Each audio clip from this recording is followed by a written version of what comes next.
Right, everybody. It's just gone one. Welcome to this afternoon's Strategic Planning Committee. Just go around. Membership looks as is hinted. Item 2, any interests? I'll start with Councillor Kane. No one? No. Carol? Andrew? Yes. Not about the planning application, but certainly about the redevelopment of the Spenborough Pool. I've had numerous people make comments to me. But I,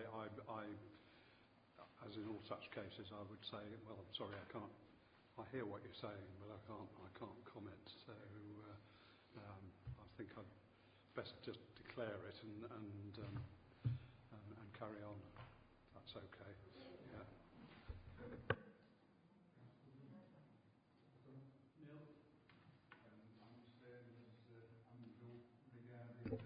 Spen Pool 91491, I've had quite a few comments and what have you. Item 3, admission of the public. I'd just like to remind you this is done in public, it's also being webcast. Item 4, any deputations or petitions? Any public questions? Item 6, site visit this morning to Washpit Mills. Site visit to number 7, which was the Leeds Road, Chidswell, Dewsbury. Item 8, another site visit at Bradford Road, Littletown, which was the Spen Pool application. I will move on to agenda item 9, which is page 5, and this is the Spenborough Fitness Complex at Bradford Road, Littletown, and it's Liz to do it. Thank you, Chair. My name is Liz Chippendale and I'm the case officer for this application. The application relates to the demolition of the existing swimming pool and fitness complex and the erection of the Spen Valley Leisure Centre on Bradford Road, Littletown, as the existing fitness complex is reaching the end of its economic life. The application has been brought to the Strategic Planning Committee as the application site is above 0.5 hectares and is also submitted on behalf of the Council. The site is unallocated within the Kirklees local plan. The site is bounded to the northeast by Bradford Road and to the south by existing playing fields which are bordered by Spen River. To the east of the site are a mixture of 2-storey detached and semi-detached dwellings on Upper Carr Street. To the west of the site are 2-storey terrace dwellings which front Bradford Road. To the rear of these dwellings is the athletics track and pavilion. Vehicle access taken from the northwest of the site directly from Bradford Road. Vehicles pass underneath the pedestrian access bridge to access the car park.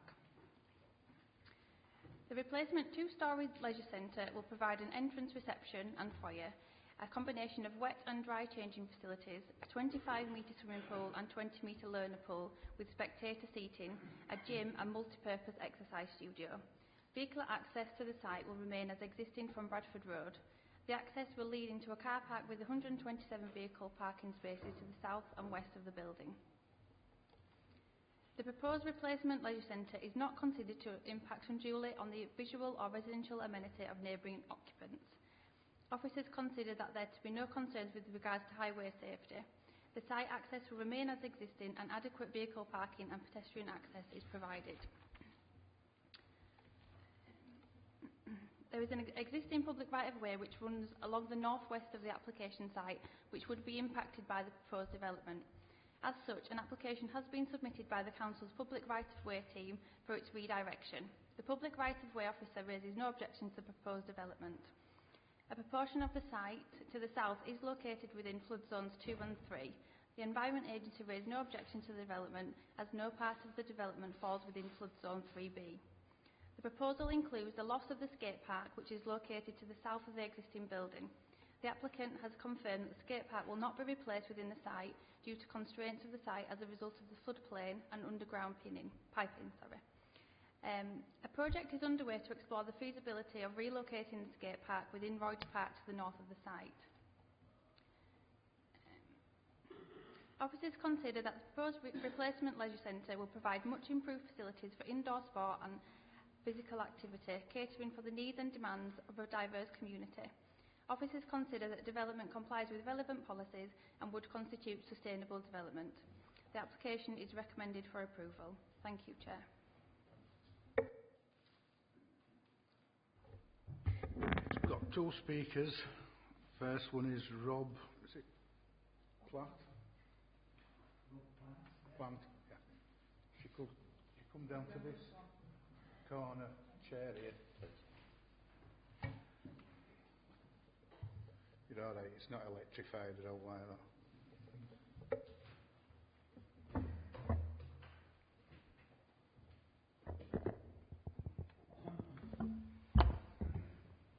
Chair, we were just doing a bit of a quick double act. So I'm Phil Brock from WYG Planning. I was just going to do a quick introduction. And I'll hand you over to Rob Plant from EWA Architects, who will present the scheme in a bit more detail. But just very briefly, by way of introduction, Spenborough Pool and Fitness Complex was opened back in 1969, and it is now reaching the end of its usable life. So over the last year or so, Kirklees Council and Kirklees Active Leisure have been working with a variety of user groups and community groups to help shape the plans for the redevelopment of the site to provide a sort of a new, modern, integrated leisure facility, which we hope will support healthier lifestyles and improved health and well-being for the residents of this part of Kirklees. The plans have also been subject to a series of public drop-in events and ongoing discussions with your officers. So we hope that you'll agree that we have managed to develop a high-quality, inclusive proposal. I'll hand you over now to Rob to run through the scheme, and obviously if there are any questions at the end, we'll be happy to try and answer them. Thank you. Thank you, Phil. Chair. The Kirklees priority to consider activity for all accessibility and neighbourhood inclusivity has driven the ethos in developing the design being presented for approval this afternoon.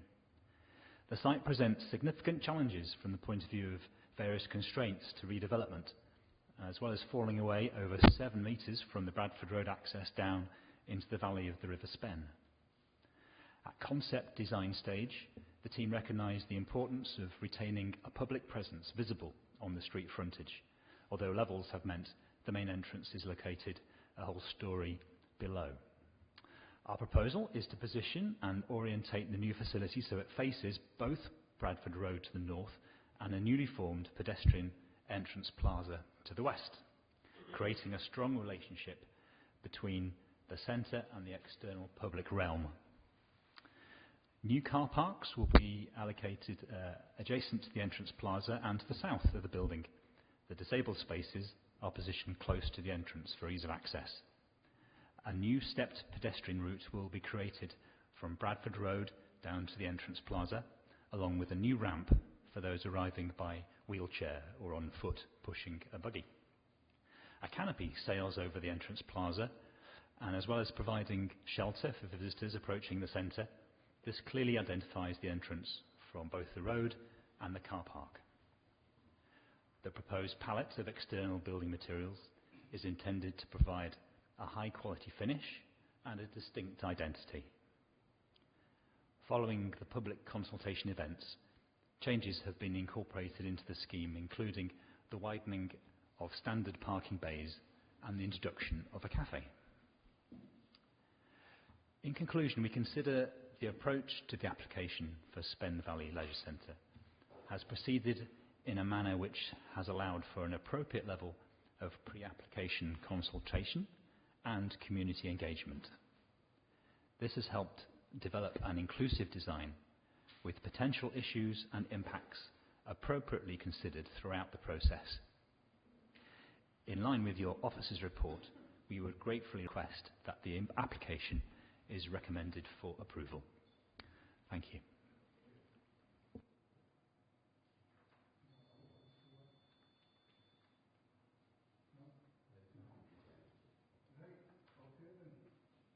That's it regarding speakers, so members, it's over to you.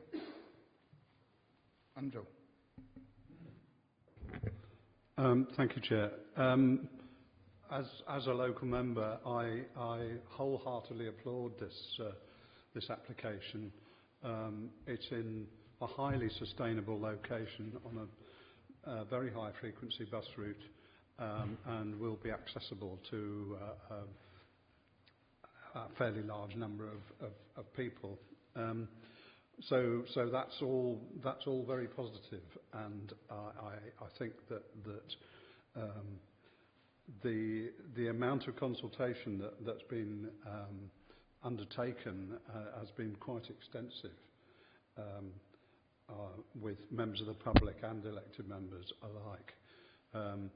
In which case it's a pity, unfortunately, that it doesn't. The things that have come out of the public consultation are not reflected in the committee report.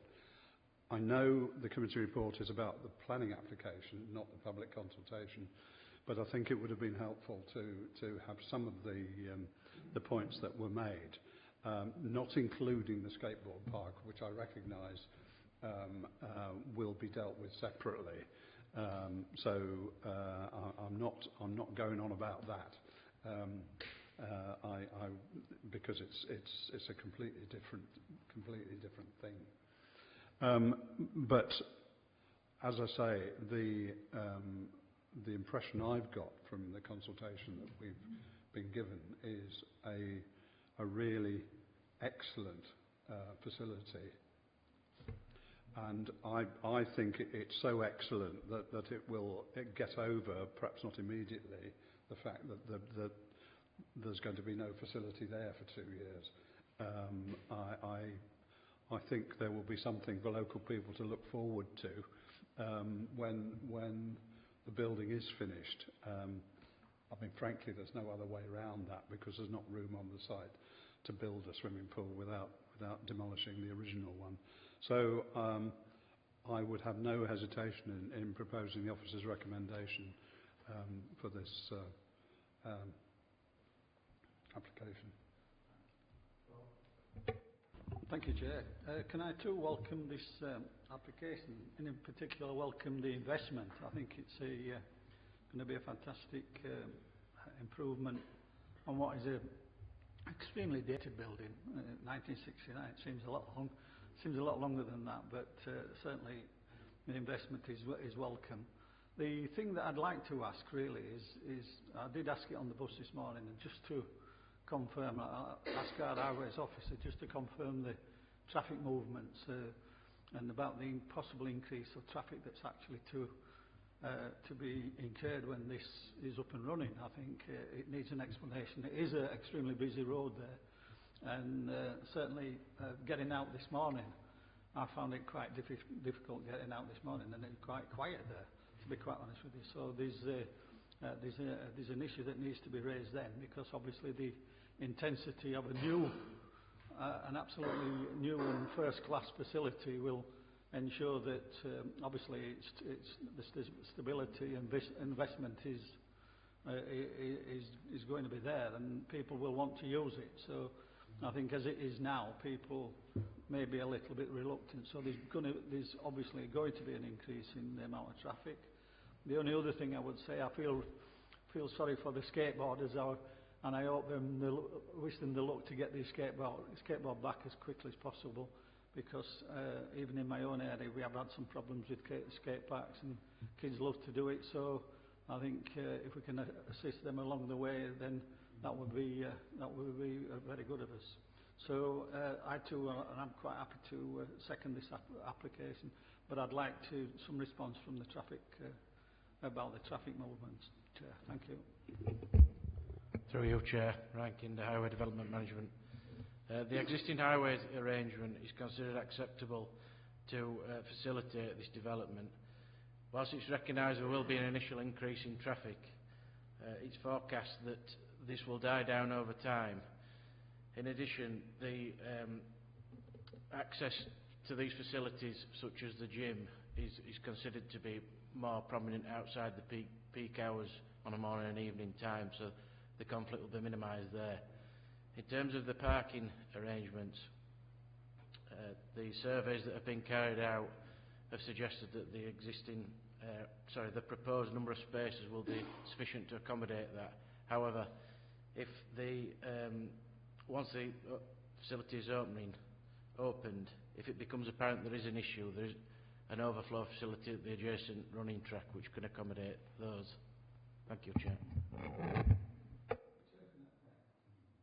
comment really is about the road, the effect on the road, getting in and out of that, not so much the parking. I think it will accommodate. Sorry, Chair. I think it will accommodate the parking. It's the effect on the road infrastructure and people trying to get in and out of there. That's my concern, really. Through you, Chair. The existing arrangement, including the right turn lane from Clackheaton side, is sufficient to accommodate those movements in and out. And whilst it's recognised that there will be an increase, those will be sporadic throughout the day. So it's considered that there won't be any conflict during peak times when flows are at the most on Bradford Road itself. So we consider it acceptable in that respect. Thank you. Yes, Chair. Like my colleagues, I also welcome this investment on this new swimming pool. I think this modern building, modern design, which is excellent, is the second design after Huddersfield Leisure Centre. So it's really congratulate officer who accepted this design. What I'm going to ask, Chair, what is the time scale of to completion of this project building, or time scale of demolition of this building first? Because the local people might be asking this when it will be completed. Thank you. Through you, Chair.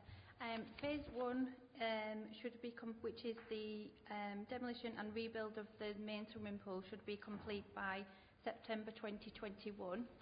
And then Phase 2, which is the demolition of the fitness centre and the completion of the car park, with works envisaged to be complete by 2022.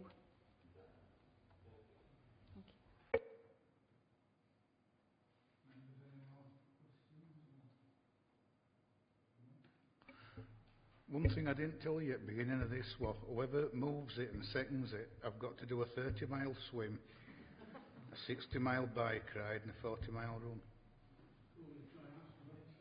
Yeah. Right. I'm really pleased that this has gone through today. I use this place myself, the gym area, and I've been getting questions every time I go, which is why I go at various times, various days, hoping it's bloody quiet when I go. And I think I've sorted that. So, this for Spen Pool, it's been moved by Councillor Pinnock, seconded by Councillor Kane. All those in favour, please show. Thank you, that's 7-0 unanimous. Thank you very much. Next, page 21. This is the application Bradford Road, Batley, and it's Glenn that's doing the application.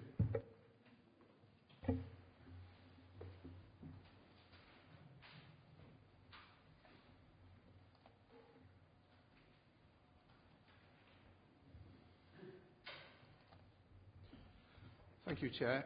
My name's Glenn Wakefield. I'm the case officer dealing with this application. Some members will recall a similar proposal coming to committee a couple of years ago for a very similar scheme. This is effectively a resubmission. There are some changes to it which I'll go through. The application site forms part of what was an overspill car park for the old Batley Frontier Club, which is the building there that I'm circling. That building is now a gym facility. As you can see on the aerial photograph, the site falls within a wider area that contains quite a bit of commercial activity. The site appears not to have been used for quite some time. You can see from a series of photographs here, it's got an unkempt, untidy appearance. Not a lot of activity. There's an old skip in one corner. I think that's about the only thing that's happened in recent times. The site itself, as indicated previously on the aerial photograph falls within this wider area of commercial activity, but there are residential properties located off to the east here at Bromley Street and Mill Lane. They are the nearest residential properties to the site, but there are some other residential properties off Bradford Road itself. Full assessment of this proposal has been provided in the committee report, but I will just outline the key issues. Let's put up a plan of the proposed site. The proposal would involve the installation of a series of 8 synchronous gas-powered turbines which would generate electricity. Now, these are shown on the plan here in a series, and then the associated infrastructure with that is off to the northeast here. This proposal would act as a standby generation plant, generating up to 20 megawatts of electricity. It will be used at periods of high demand and to reduce stress on the generating grid that is existing. Estimates vary, but the 20 megawatts of electricity could supply in the region of several thousand domestic properties, so the scale of generation is significant. The plant itself would be utilitarian in design. The actual generators resemble metal containers with an exhaust stack, which you can see here. The overall height, including the exhaust stack, would be up to about 11.5 metres. That's 35 feet in old money, around about that. The proposal also includes a transformer, which you can see here, which is what you'd expect as part of an electricity generating operation, and a building which would be used to house switchgear and the control room, and the whole site would be surrounded by a palisade security fence, which you can see on the plan there. Noise would be generated when this is operational. The applicant has provided a noise assessment to support the proposal. That indicates that the generation of noise from this site would not have a significant detrimental effect on the nearest noise-sensitive receptors. However, officers consider that when operating at full capacity, there is the potential for an adverse impact to occur, and as a consequence, further measures may need to be considered to suppress noise levels. However, it's considered that this can be dealt with via a suitably worded planning condition prior to the development coming into use. With regard to flood risk, the site is close to Batley Beck. However, other than a small part of the access, most of the site falls within flood zone 1, so it is at low risk of flooding. Flood risk assessment has been provided by the applicant. This indicates that flood risk would be relatively low and that measures could be included to mitigate any potential flood risk event. Officers have reviewed the flood risk assessment and agree with its conclusions, subject to the applicant providing a detailed drainage scheme. Again, it's proposed to require this via planning condition. The site offers very limited opportunity in relation to ecological systems. It's considered that this proposal would have a very limited effect on any ecology in the area. The application is supported by an air quality assessment. This indicates that the proposal would result in a small increase in nitrogen dioxide levels up to 2.2 micrograms per cubic metre for the majority of the nearest sensitive receptors. However, this represents a negligible effect.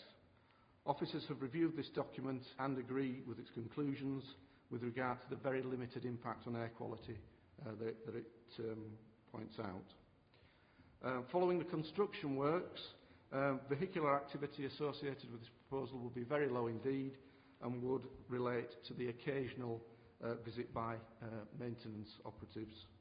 The site is served by an existing access which provides access to the gym. You would come over this little bridge here once you get into the gym site, and that would allow you to get into the site where the plant's going to be. And from Bradford Road, it's a one-way system, so you'd come in here and then exit on the other side of the gym. Parking facilities will be provided within the secure compound. It's considered that they will be adequate to deal with this particular operation, bearing in mind the very low numbers of vehicle movements associated. No representations have been received in connection with the proposal. It's recommended that members delegate approval of the application and issuing the decision notice to the Head of Development and Master Planning in order to allow the publicity period for an amended red line boundary to expire and to complete the list of conditions, including those contained in the report, and the issue of the decision notice. Thank you, Chair. Carol. Thanks, Chair. When this was approved before, we did go out on a site visit, and it was looking like that then. Obviously, it's looking better. But I'm afraid if I can't find it, then forgive me if it is in here somewhere. But what are those small differences between the previous application and this one, and including the hours? Because my recollection rather from last time was that, as it does say in here, that it'll just be stress conditions, so that it wouldn't be certainly not operating all day or even every day is what I seem to remember. So could you just that's a couple of questions. Through you, Chair. The changes really firstly relate to the layout of the site. The layout has flipped, so to speak, and the site has increased in size slightly to accommodate that. Well, the previous proposal, I'll just go back to the site plan. It was in the same position, but we're not up there, are we? Sorry. There? Yeah. The site itself is in the same position, but extends further to the south by probably about that much there. So it's an eighth larger than perhaps it was previously. The actual operational plant, I'll go back to the layout. On the original permission, the generators were going to be here on the northern part of the site, and the infrastructure was going to be down here on the southern part, so it's flipped around. They are also proposing that the generation of electricity take place at potentially over a maximum of 2,500 hours over a year. The previous permission was 1,500, so it's an increase of about 1,000, or it is an increase of 1,000 hours over the year. Whilst they are applying for that, it's unlikely it will operate at full capacity. But I suppose from their point of view, it's covering bases to ensure that they have sufficient time to generate electricity when called upon. Yeah, thanks.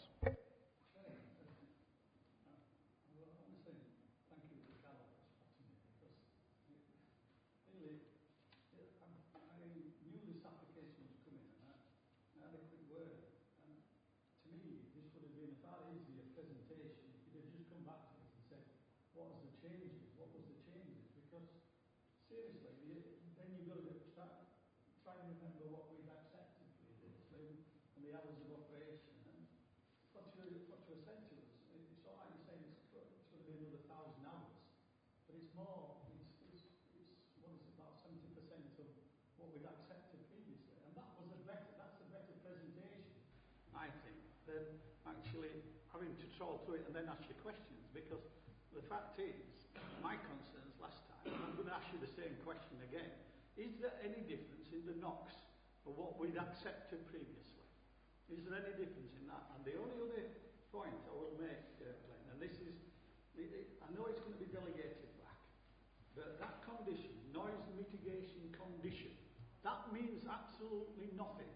It means nothing to me, and I'm sure it'll mean nothing to the rest of the committee. What is that condition? Is that condition going to come back to us? Because we're accepting that we're going to be asked to accept that the fact that this is going to be increased by 70%.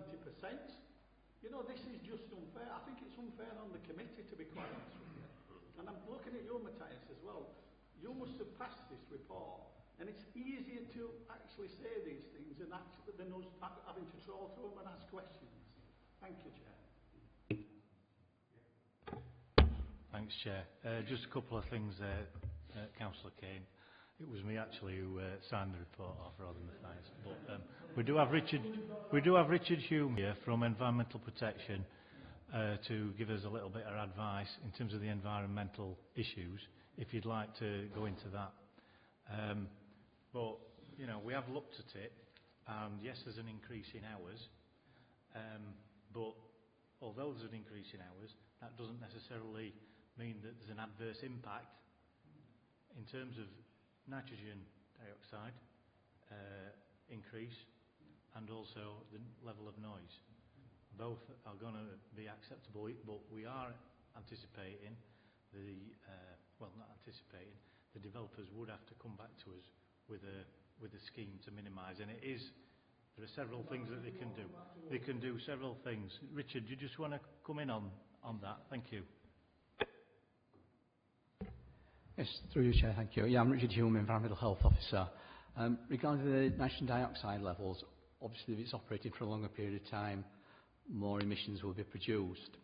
The applicant has submitted a revised assessment of that, but that new assessment is based on new data that is available now that wasn't available for the previous application.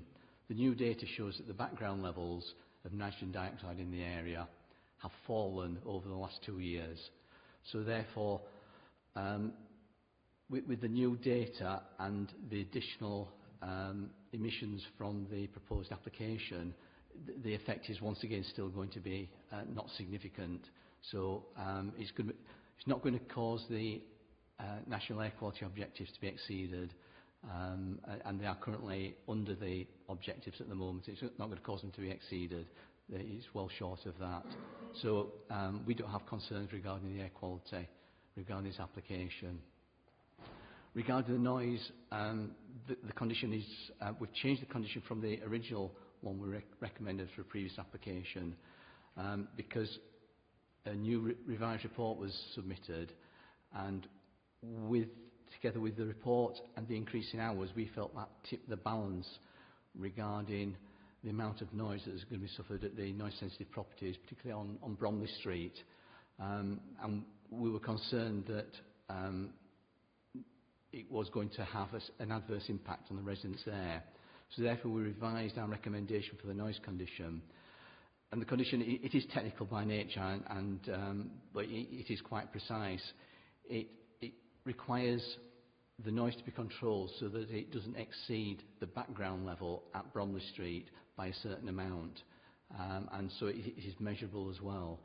So it may require the applicant to do a little bit more sound insulation on the generators to reduce the noise from what they're predicting at the moment. The noise levels are just a prediction at the moment. Thank you.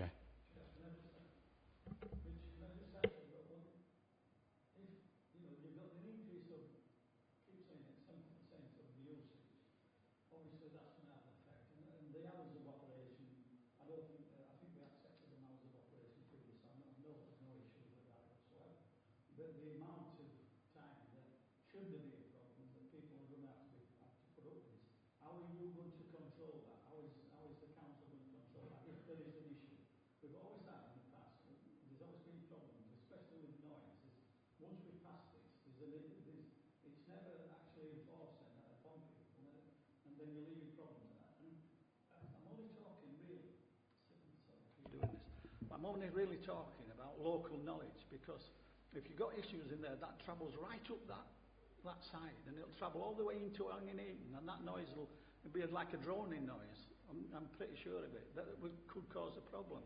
Just tell me how you're going to control it, please. The condition that we've recommended assesses the noise from the generators at noise-sensitive locations. So be it the ones on Bromley Street or anywhere else. Bromley Street is seen at the moment to be the most likely place to be adversely affected. And it bases the actual measured noise from the generators when they're operating and compares that with the background noise level when it's not generating. And what we've said at the moment on the recommendation is that it's a rating level, so it's the measured level plus some penalty points for tonal noise if there's tonal noise being caused. So the rating level shouldn't be higher than the background level. And if you look at the British standard that's referred to in the condition, it says basically that if that's the case, then there shouldn't be any adverse effect. If it turns out that the level exceeds that condition level, then there is a remedy through planning enforcement if necessary. If it's a nuisance, statutory nuisance, then there will be a remedy through the Environmental Protection Act, through nuisance legislation there also. But hopefully, if the condition's a good condition and the applicant complies with it, then it shouldn't come to that situation at all.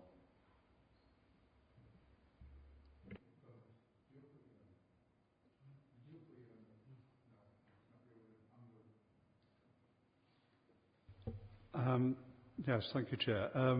Planning conditions, I have long suggested that we should have back the actual words of planning conditions so that we can see them rather than just having a list.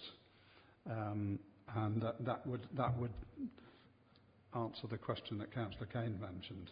I know it would increase the length of the report in some cases by quite a lot, but at least if the actual words of the condition were there, then we can see what it actually says. So we don't need to ask the same questions.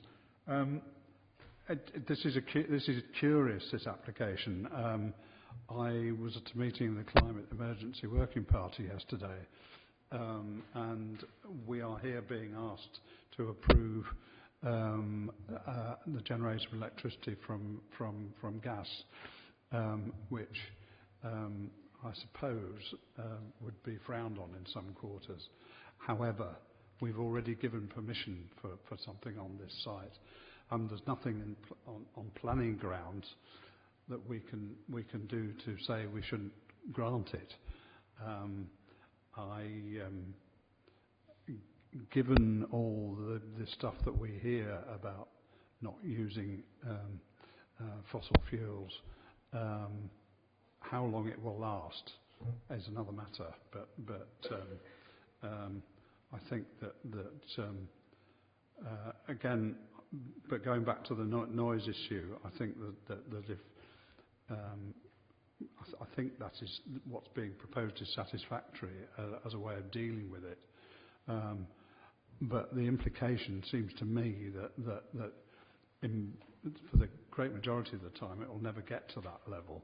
You know, that only some of the generators will be in use at any one time. So I think that well, I'll move the recommendation.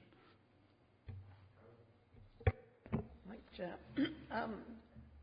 Just a question of something I've actually never noticed on these reports before. Perhaps I should have done.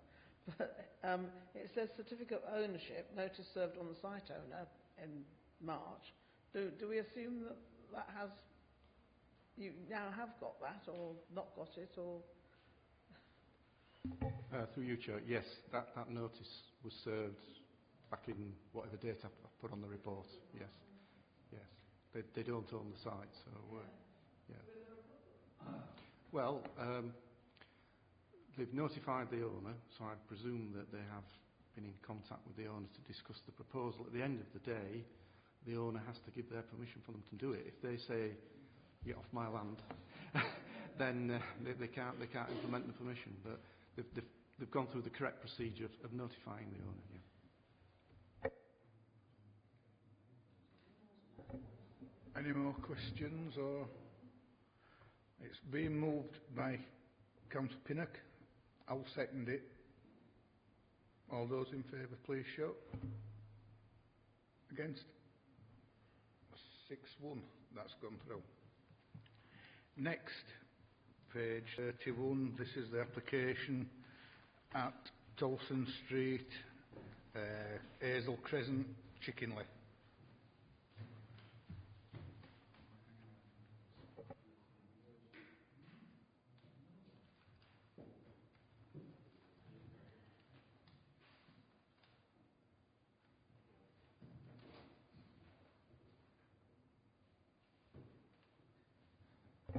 Thank you, Chair.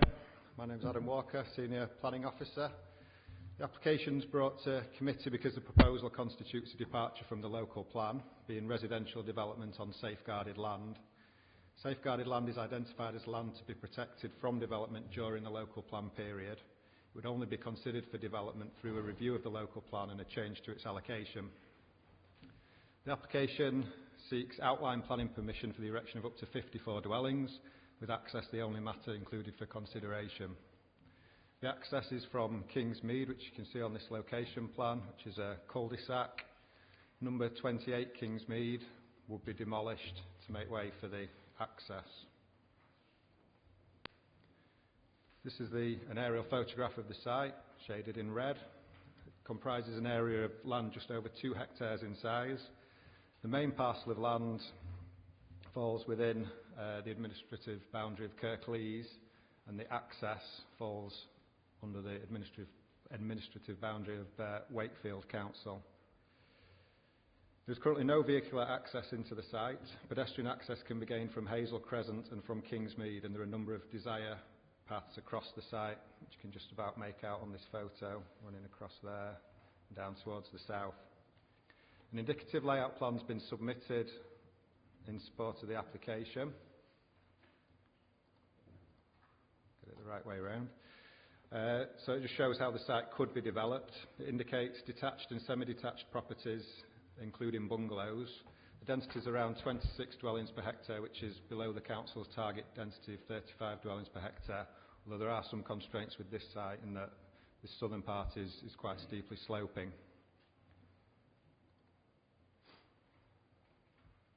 This plan just shows the access coming in off Kingsmead, the house to be demolished.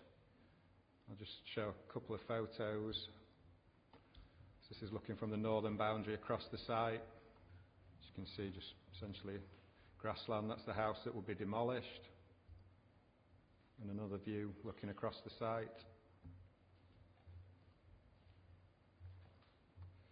And that's the access. That's looking down Kingsmead. So the main issue is the principle of development. Sites allocated as safeguarded land in the local plan. Policy LP6 of the local plan relates to safeguarded land and states that such land will be protected from development other than that which is necessary in relation to the operation of existing uses, change of use to alternative open land uses or temporary uses. Residential development does not fall into any of these categories and therefore represents an inappropriate use on land that has been protected for future development. Council can currently demonstrate the necessary housing land supply with an appropriate buffer, so there is no particular justification for accepting housing on this land at this time. In terms of the proposed access, this is considered to be acceptable to Highways Development Management, although this falls within the Wakefield area. The Highways Officer is here to answer any questions. A preliminary ecological appraisal was submitted with the application, but this is considered insufficient in terms of providing a complete assessment. In the absence of additional information, it's considered that the development of the site will harm biodiversity, so this forms a secondary recommended reason for refusal. There's been a significant level of local objection, including comments from ward councillors, and these are summarised in the main report. So in conclusion, the status of the safeguarded land sites will only change through a review of the local plan. The principle of development is directly contrary to local plan policy LP6, is therefore considered unacceptable. And then there's also the secondary reason in terms of the information relating to biodiversity. So the recommendation is to refuse outline permission as set out in the update to members. Thank you, Chair. We've got one speaker, which is Andy Rushby.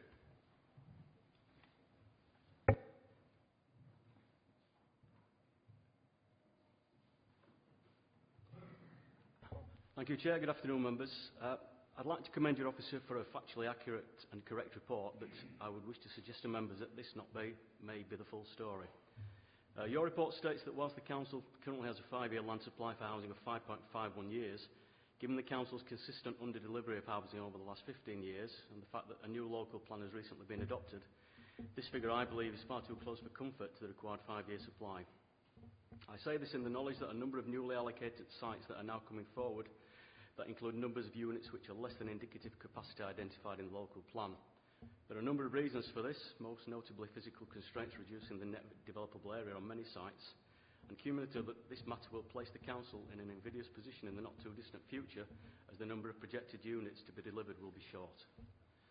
Whilst this site is safeguarded land, it is nonetheless available, suitable and most importantly deliverable. A deed of covenant preventing development has been removed and a suitable access has been achieved from Kingsmead. You'll note from your report that Highway and Planning Officers at Wakefield Council have no objection to the access being taken from Kingsmead, and this remains the only realistic access into the site. The removal of the deed, the purchase of Kingsmead and negotiations with Wakefield Council as to the technical highway matters on the access have all taken well over 3 years. Despite the applicant advising the Kirklees policy officers that the site was available as part of the recent local plan inquiry, officers determined to ignore this information, this incorrectly consigning the site to an allocation of safeguarded land. The application before you is an outline application for means of access only, with all other matters reserved. As such, I would suggest that detailed technical issues such as ecology, drainage, etc. can all be conditioned or dealt with at a later date as part of a reserved matters application. To summarise, I believe that the Council's 5-year land supply for housing calculation is vulnerable given the under-delivery of units on newly allocated sites, and that this application represents an opportunity for development of part of the district that has a real need for new housing. The site is available, suitable and deliverable now, with the number of units proposed within the local plan. Should members determine the application in line with officer recommendation, then I believe an opportunity will be missed to bolster the Council's supply of housing in an area that really needs such development. Thank you. Members? Paul. Thanks, Chair. Contrary to that last speaker, I quite welcome the officer's recommendations to refuse this. Although it's not defined, but it may be undefined, it's certainly a matter of principle. It is safeguarded land. We've discussed this long and hard over the last probably 6-7 years as to what can and what can't be safeguarded land. This is a natural buffer between two authorities, whether we like it or not. It's in an area of massive development and, of properties and actually there's two distinct, if you like, settlements here, and you've got Ossett and Chickenley side by side, and I think you're actually knitting these two distinct settlements together, and I think it's unfair to actually do that. There may be still an element of a buffer that's left there, but it's nothing as to what it is now. I think further down the agenda we are going to discuss another application in our ward, and I'm sorry this is in my ward and I might be a little bit impartial, but the fact is that I think our ward has had enough development, and in this particular area I think that we need to ensure that we retain some of these green spaces so people at least can enjoy them and can use them for their own facility. I'm happy to accept officer's recommendation and will move it, Chair. Thank you. Yes, thanks, Chair. I too am happy to accept the officer's recommendation and will second it. I think it's far too early to start saying that we have got an undersupply of housing, regardless of what applications have already come through. We certainly, right at the beginning of our local plan, I don't think we can deflect from this as being recognised as safeguarded land. It may well be that we need it later on.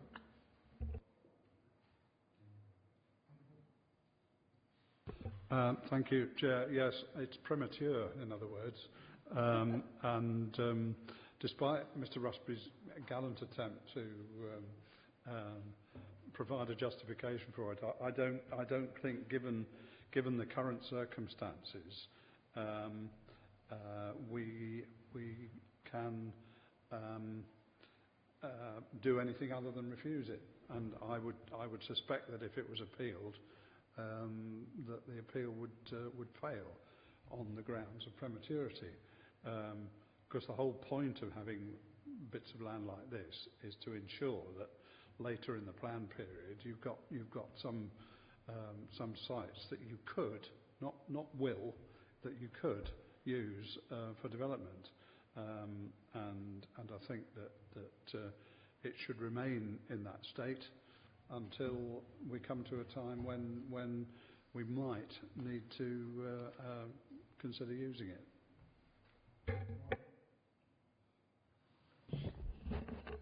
Yeah, I could not believe myself, if the site has been identified as safeguarded land, why we then accept this application for development?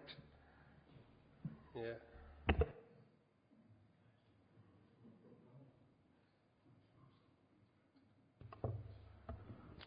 Thank you, Chair. Yes, I can agree with the rest of the committee here, but the only thing I would worry about, it may be used at a later date. Think about those people who are living around there. They've got that worry.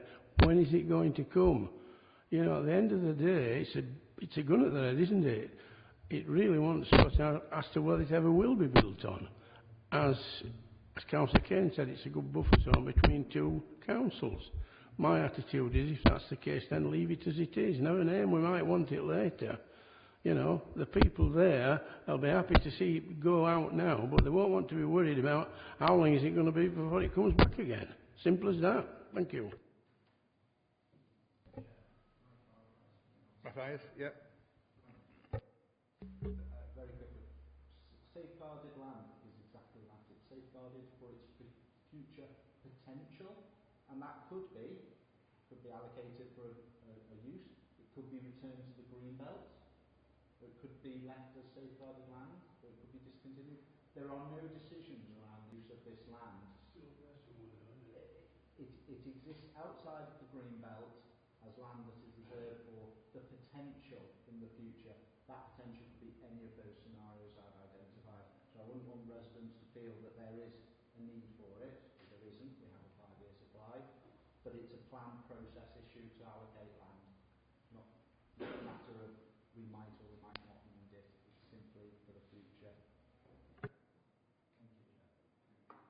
you. Members, any more? I think one thing that's got to be said is as well how important it is to keep settlements separate wherever you can. We don't want everything running into each other, and especially this as it's a cross-border application. It's been moved by Councillor Kane. Mon second it. Right. Too slow, Mon. Carol will eat you. All those in favour, please show. Officer, that's for the officer recommendation, which is refusal. Next, page 49. This is Smithies Lane in Etmondwyke, and it's Naya.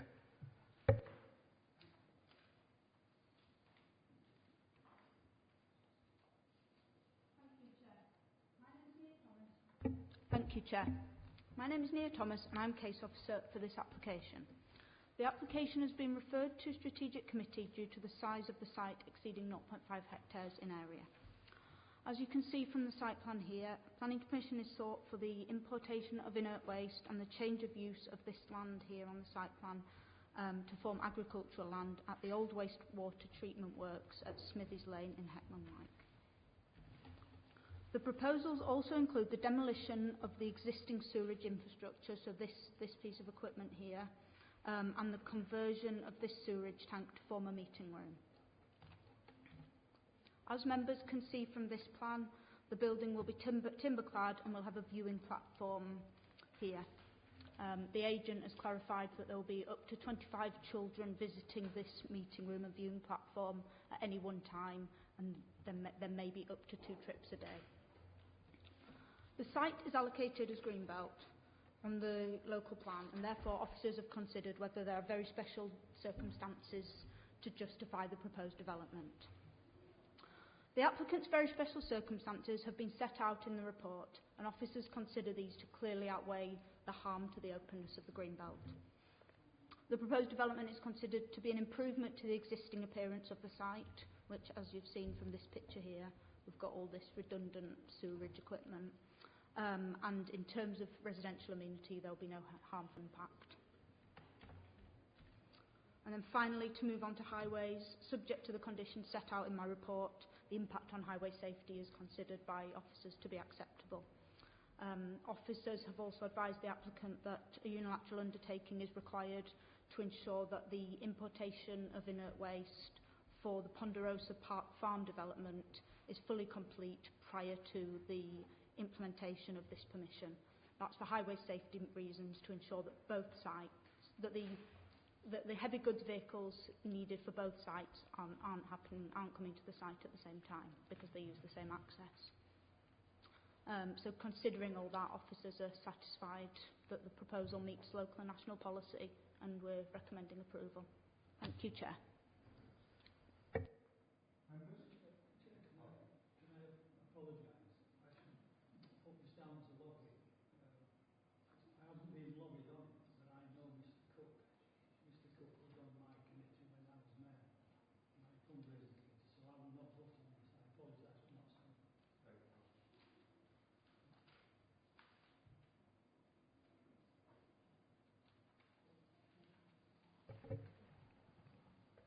I'm going to say it is in my ward as the application that we did the last time around. I've absolutely no problems with it at all. Andrew. I'm just, I probably missed this, but how long will it take to import the waste required to do the... To facilitate work? the regrading? Yes. Yeah. Through you, Chair, it will be up to 6 months.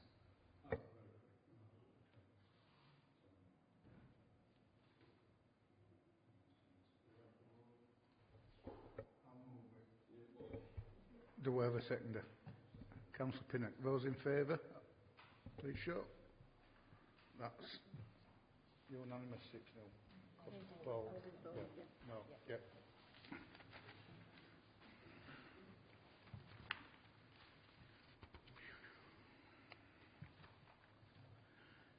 Next, page 63, and this is a home fair. It's one or two you might remember. This has been here before. Adam. Thank you, Chair. So this is the Washpit Mill site that we visited this morning. You can see on the aerial photograph it's changed somewhat, this part of the site. This building's been demolished now and we were parked somewhere in there. So it's got permission for 49 dwellings and for this part of the site to be used as car storage and workshop, along with an associated cafe and shop, and that's operating now as the carding shed. This is the site plan which I handed out on the bus. As part of the development, a community gym is to be provided in this building, which is Block L, which is a listed building. That will be used by employees of the carding shed and for future residents of the housing development. The developers also required to provide a footway to Washpit New Road, which is a road that came up and down on the bus this morning. And that would link the development, which is down here. And there'd be a footway down one side of the road all the way up to Dunford Road. That would provide access to buses and a walking route to Home Firth. Developers also required to provide some public open space, which is in the top right hand side of this site plan. And that's in an area of, a wooded area in the northeastern part of the site. Now the applicant's wanting to vary 3 of the conditions on the permission in relation to the timing of the delivery of the gym, the footway and the open space. The conditions require these 3 elements to be provided before any dwelling is first occupied. The applicant considers this to be unreasonable and has suggested that they be provided by the occupation of the 20th dwelling. The driver behind the application is that the residential scheme is to be brought forward in separate parcels, so there'd be individual developers building out different blocks, and that would start with this block M down in the corner, which is an existing building, to be converted into 4 dwellings. A later trigger would therefore give the landowner and the different developers a greater degree of flexibility and help to facilitate a start on the residential aspect. In terms of the gym, the main demand for this is likely to be from the residents rather than employees of the carding shed, and so allowing some degree of residential occupation is probably reasonable. The same applies to the POS, which is principally intended for future residents. As such, officers are of the view that these 2 conditions can be relaxed, although the applicant's suggested trigger of occupation of the 20th dwelling is considered to be too late in the build phase, and occupation of the 10th dwelling, which equates to 20% occupation, will be more appropriate. With regard to the timing of the delivery of the footway, officers remain of the view that this needs to be provided before occupation of any dwelling. Footway is a fundamental part of the permission, and the site is already generating traffic and pedestrian activity from the carding shed. Officers cannot therefore recommend that this condition is varied. The recommendation to vary conditions 3 and 37 shows some flexibility on the Council's behalf to help facilitate a start on the residential phase, but the importance of providing a practical and safe access route to Dunford Road means that officers cannot recommend that condition 5 is varied. Thank you, Chair.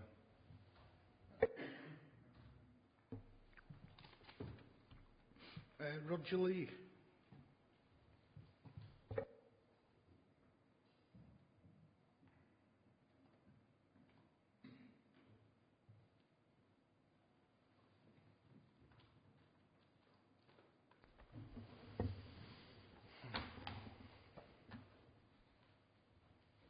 Thank you. Since permission was granted for the conversions and the new build in June last year, Prospect Estates as applicants have been marketing the site to potential developers. The interest that has been shown has either been in converting buildings or acquiring parts of the site for the new build elements rather than as a complete development, as the planning officer has explained. There hasn't been any interest in the site as a complete project, and the offers that have been made to date are for the development areas around the back of the site, around blocks A, C, and again, as already identified, block N, which is for the conversion of 4 units. The applicant notes what the officer's report says about conditions 3 and 37, and occupation being after, also provision being after occupation of the 10th dwelling, and is happy to go along or to accept that suggested compromise position. The proposal with regard to condition 5 and to defer the provision of the new footpath on Washpit New Road is based on 3 key points. Firstly, the construction and occupation of a small number of plots, for instance the conversion of block N to 4 units, which is currently subject to a housing developer offer, would not in itself generate the need for the provision of a new footpath along the length of Washpit New Road, having regard to the tests of reasonable planning conditions. In addition to this, the development of block M is at the back of the site, where there are also other access opportunities, for instance via Chopard's Lane. Secondly, a standalone application could potentially be made for block M, which again would not generate the requirements for improvements to Washpit New Road, so would not bring the benefits that the development as a whole will bring in time. Thirdly and finally, the Section 106 agreement signed between the Council and Prospect Estates requires payment of the highway contribution on occupation of the 20th dwelling. That payment is to secure improvements towards highway and pedestrian infrastructure improvements, and therefore by its definition relates closely to the footpath works on Washpit New Road, particularly in terms of timing of provision, 20th dwelling. It would therefore, in the applicant's view, be appropriate to vary condition 5 to require provision of the footpath at that stage. However, as has been said with conditions 3 and 37, the applicant would be content to agree to provision on occupation of the 10th dwelling. Thank you. Next speaker is Councillor Patrick.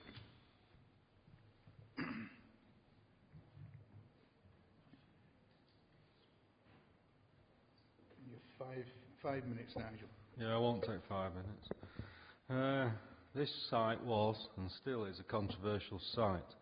The initial application, members might remember, was recommended for approval and refused by committee on highways grounds. It went to appeal and the appellant lost. It came back to planning committee with less dwellings and conditions attached, which the planning committee approved. Now the developer wants to change the section 106 obligations so that the roadworks, the public open space and the gym are not implemented until, I had written the 20th dwelling, I've now heard that it might be the 10th dwelling, is built.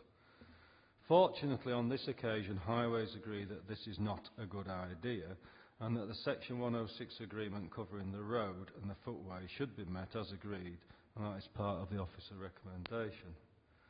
The officer report says the public open space will be for the residents of new homes, and therefore it would be okay if the public open space condition is changed. I thought public open space was for the public, and as the site has a road next to it,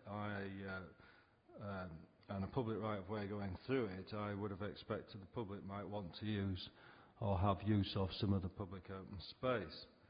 The big danger here, however, as I see it, is the fact that the site is going to be developed by 3 or 4 different house builders.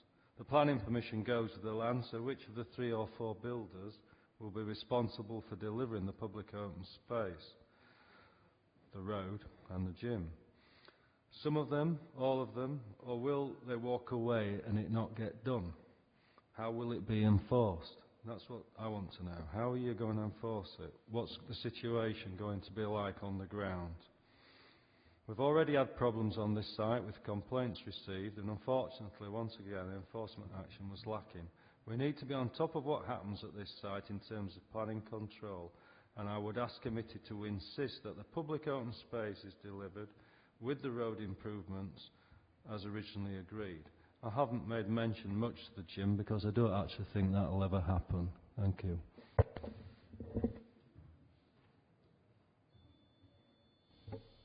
Members, it's over to you. Donald. Thank you, Chair. Well, my colleague over there's quite right. It has been a menace from the day one. And now they're coming along, the builder's coming along, or the guy who owns the land's coming along and saying, we want all the conditions changing in our favour. As far as I'm concerned, the conditions should stay. They sign up to those conditions, they should keep to those conditions. We get it every time there's some land passed, the builders say they'll agree to things, and then when they've got it, they want them either changing or dropping altogether. And we, as a council, are a little bit soft on that. We go along with it. Well, I think it's time we started hardening up and saying, no, you've signed up for those conditions, you stay by them. There's been, I mean, one of the things I did note this morning on that little bus, which was a very narrow bus, it took up most of New Lane. Can you just imagine meeting anybody, another bus coming down the other way? Who's going to give way? It's so narrow is that road, and they were told before the plans were even passed what it was like. And it's not going to get any wider, Mr. Chairman, that's for sure. So, no, I want, my attitude is that they keep to the conditions they agreed to, and if they don't like it, well, as we see up our way, they can lump it. Thank you.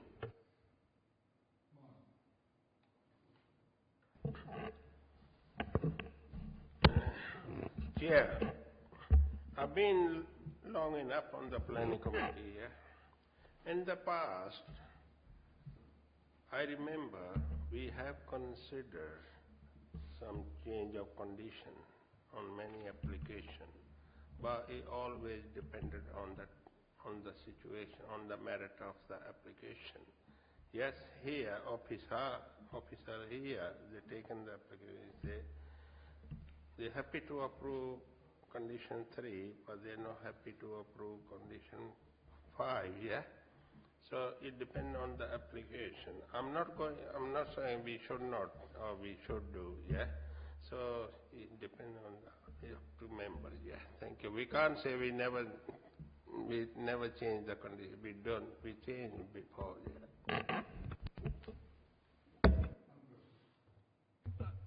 Thank you, Chair.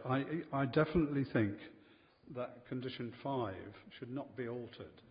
In fact, it probably would have been better if it had been put in already, considering there are people going to the facilities that are there. But you know, that's how it is. But that should stay as it is because that road's very narrow, and it's a matter of road safety in order to keep pedestrians away from traffic. The compromise proposed by officers in relation to the 10th house as opposed to the 20th house, I think is reasonable in relation to the dwellings. The public open space, I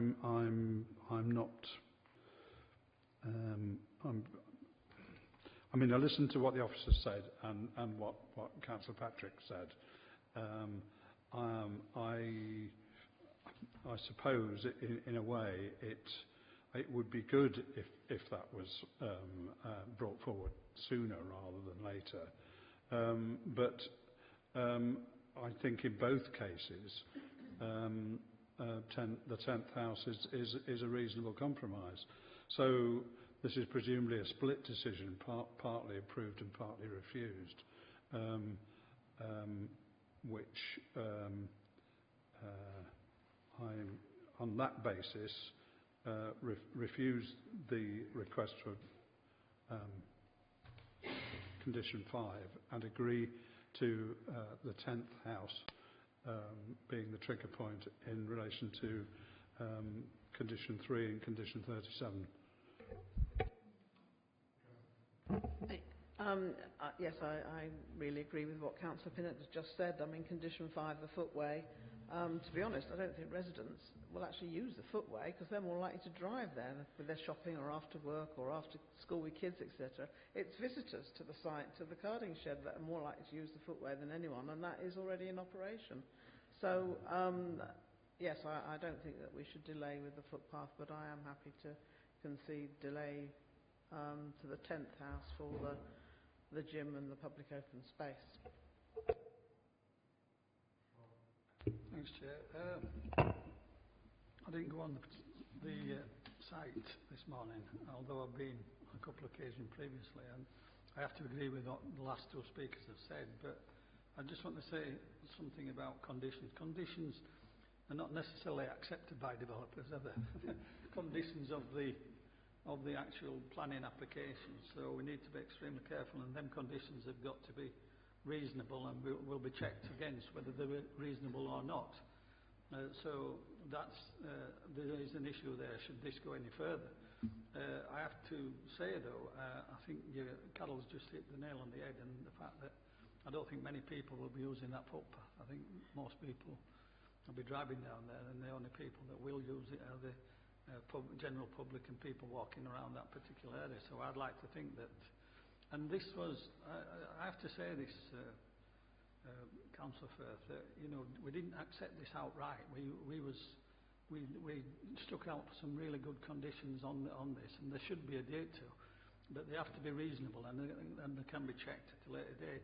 And we did at that particular time last year when we accepted it. It was a very much a balanced decision, and you know, in accepting them conditions, we should really attempt to stick to them. But I just reflect on the fact that they have to be reasonable. But I would certainly go with the last two speakers and the fact that, you know, the condition for the footpath should be adhered to, and I'm not really bothered about the other two, as long as they are actually cast iron and they are and they're achieved at a later date. Thank you, Chair.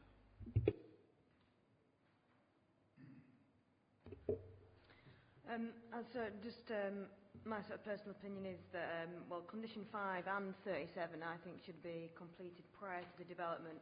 The footway I think is a unanimous sort of conclusion with regards to prior to the development, but the public open, the green space area, which is supposed to be for public use, as sort of earlier highlighted, I think that should be completed prior, down to the sort of impact on the local residents, but also the first occupants of the development should have use of that. But the primary issue, as also raised, is whether or not that's going to get built and what sort of priority it is there. Because so I'd sort of strongly sort of towards retaining 37 and 5. The gym is potentially a commercial entity, so I'm sure we'll get done in due course. It's less of a priority, but certainly 5 and 37 I think should be retained in their current form.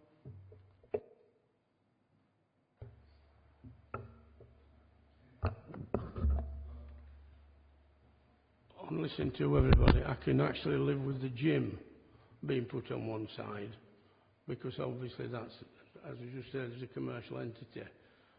It'll either get done or it won't get done. It's not going to have any detrimental effect on anything else if it doesn't get done. I can agree to that, but I can't agree to anything else.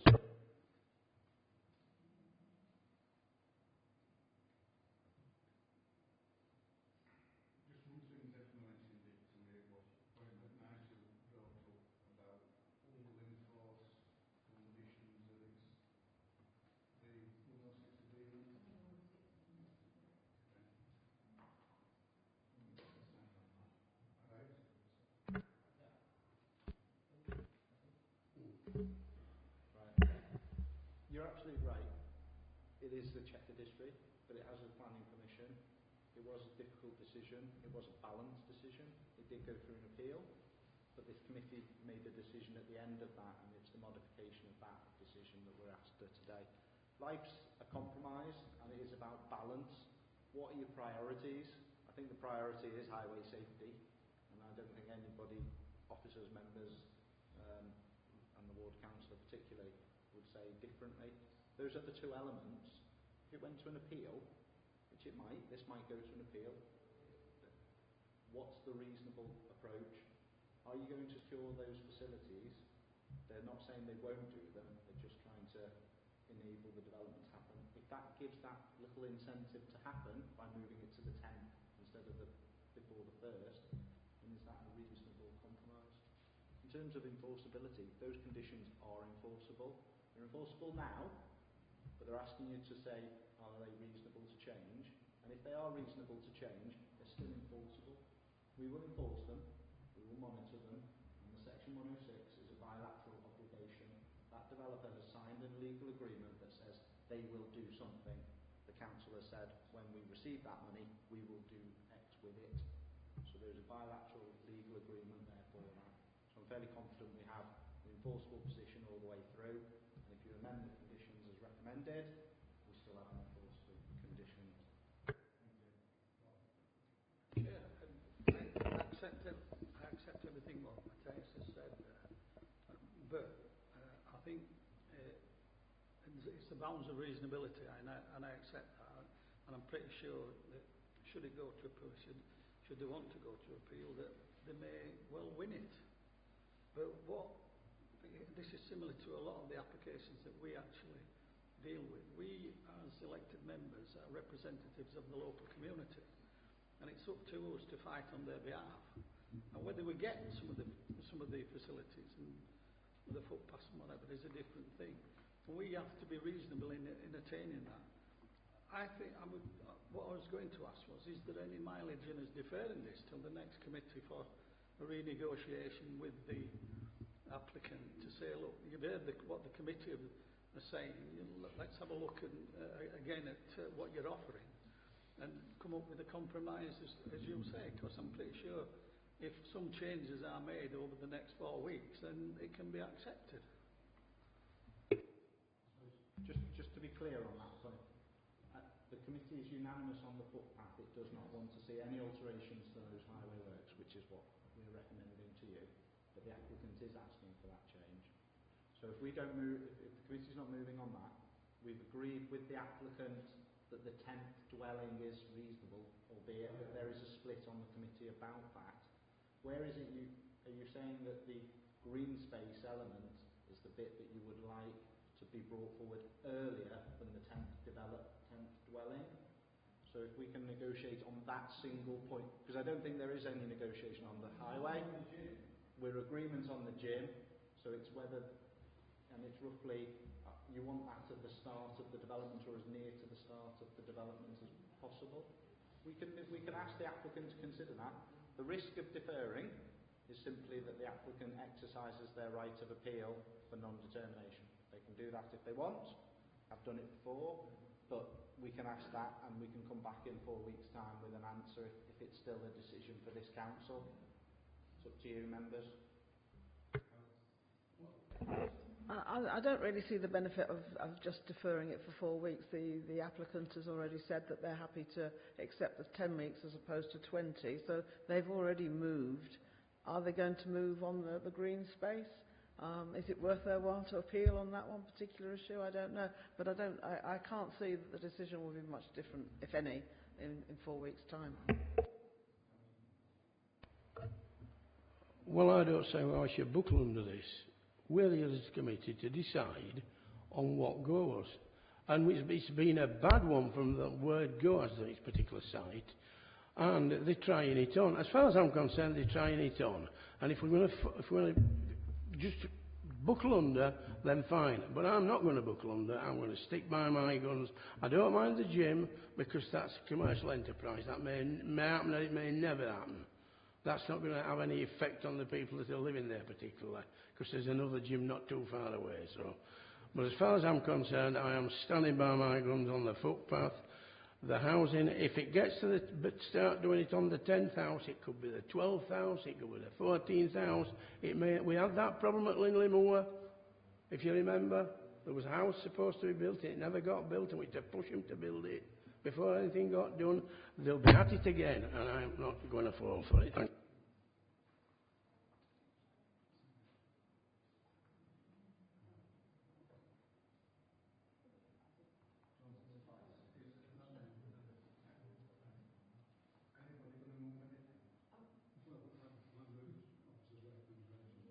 And I'll second the officer's recommendation.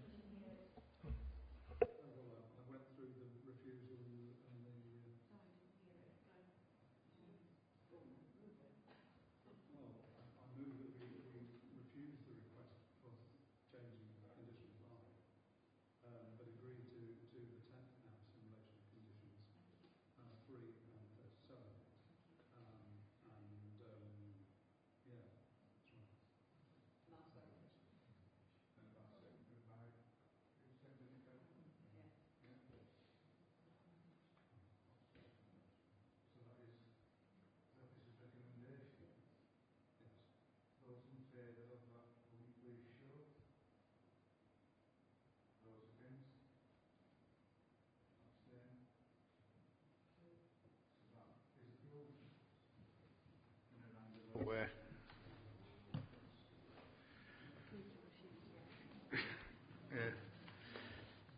Next, page 75, and this is the pre-app. We did a site visit at it this morning, if you remember. Chidswell at Gilsbury. Victor.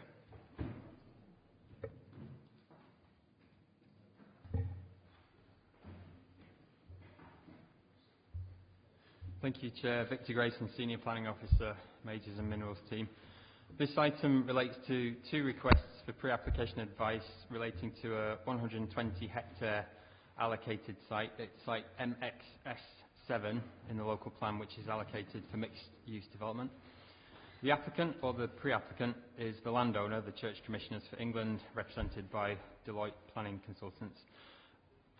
Chair, if I may just introduce the site and the policy background to how this proposal will be considered, and then the applicant team are here to actually present the emerging proposals.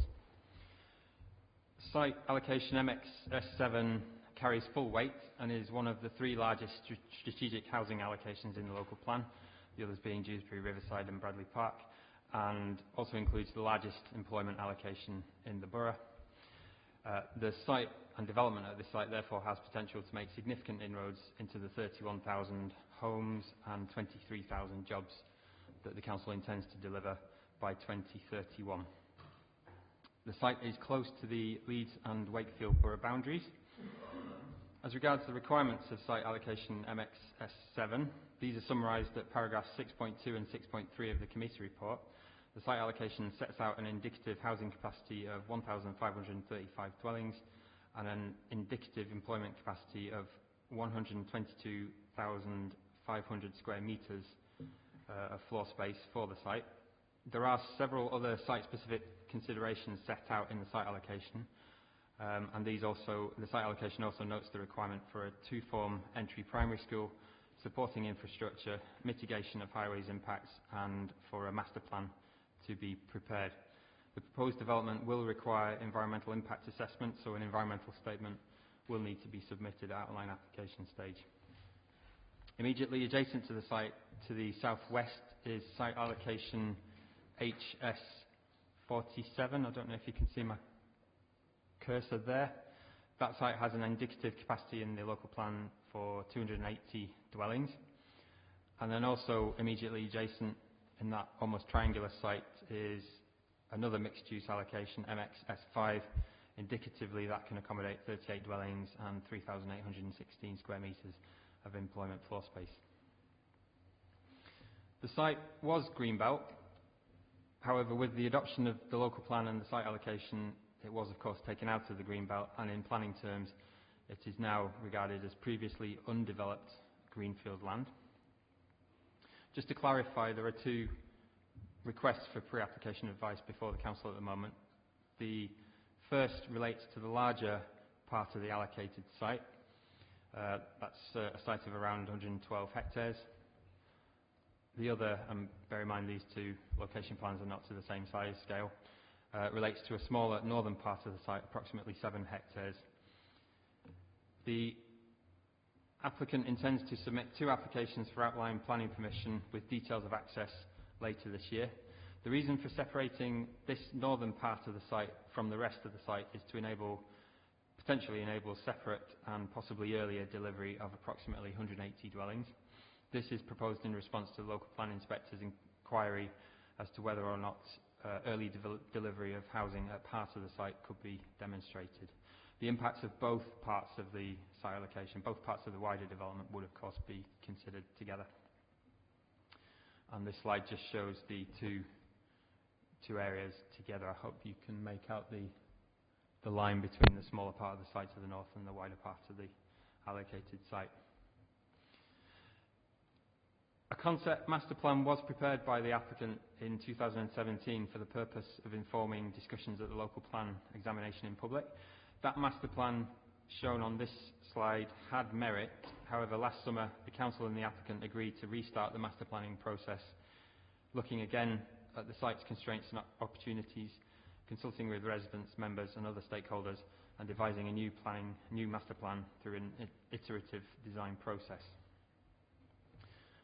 I will just show members a few photographs of the site. This is a view from Chidswell Lane, a view into the site taken from between Chidswell Farm and the Huntsman Public House. The pub's on the right there. This is a view from the Huntsman's car park, looking east. You can make out in this picture that's Dogloich Wood, which is one of the ancient woodlands just outside the application site. This is an internal view from the application site, pre-application site, looking west back to Chidswell Farm. This is a view roughly from the same vantage point, looking east towards Dogloich Wood. This is now further to the north within the site near Dunwood, looking at the rear of houses on Leeds Road, and note the electricity pylon and overhead power lines which would be retained as part of the development. This is looking south across the site. Again, the overhead power lines are visible, as is the water tower, which is just outside the borough, but members will know that's on Chidswell Lane, just further south from where the bus stopped this morning. This is a view of the existing Leeds Road entrance into the site, viewed from within the site, and that's the view from it from the outside. That's an internet picture. And these again are the rear elevations of houses on Leeds Road, which abut the site. Just to pick out some constraints that apply to this site, there are several. These include tree preservation orders that protect trees on the site, ancient woodland immediately outside the site, the overhead power lines, the existing neighbouring residents, the site's coal mining legacy, and other constraints. And I'll just illustrate a couple. Several public rights-of-way cross the site. These provide good pedestrian connections across and beyond the site. And there are also several known water courses within the site that will need to be factored into the proposed design and the drainage strategy. A raft of policy and guidance documents are relevant to this case, including the Kirklees Economic Strategy and the other documents listed at paragraph 6.6 of the committee report. Members will note that the committee report does not include recommendations and is presented to the committee for information, and with the Chair's agreement, I'll now hand over to the applicant team. They will introduce themselves individually to present the emerging proposals and to answer any questions that members may have. Thank you. Victor, thank you. My name's Ryan Groves. I'm an architect for a company called Enjoy Design Limited. I do have a suggestion from the authority, a number of hard copies which I can hand around just in case that there's anything on the screen not clear. To my right, I've got Nolan Tucker from Deloitte, who's acting as planning consultant. So I'll talk you through the scheme and the parameters that we've worked to and some of the things that have influenced the design to date.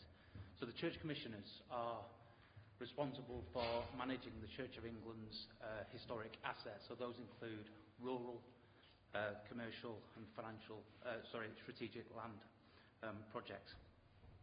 The Church Commissioners are the sole owners of all the land at present.